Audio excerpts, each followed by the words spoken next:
Is your Dodge Challenger's alarm constantly going off? You're not alone. Common culprits include the RF hub, door and hood switches, and key fob issues.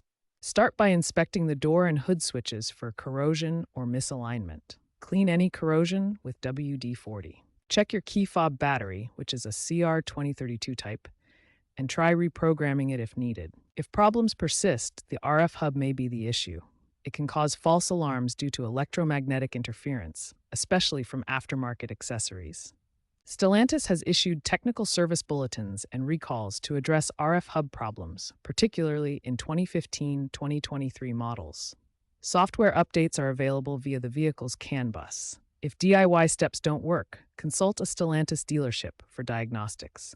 Wait times average 2 to 4 weeks. For advanced fixes, consider using a multimeter to check continuity in the door hood switch circuits. Weak car batteries can also trigger false alarms by causing intermittent RF hub resets. Keep your Challenger's firmware updated.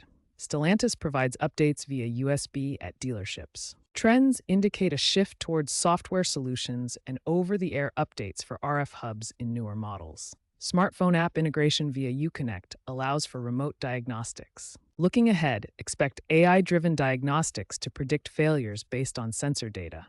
Electric vehicle transitions, like the upcoming e-Challenger, may reduce mechanical switches, potentially lowering false alarms. Be cautious with third-party security systems, as they can be incompatible with the OEM RF hub. Experts estimate a 10 to 15% annual incidence of alarm issues in Challengers, with RF hub problems accounting for 40% of cases. Always check switch alignment. It's often the simplest fix.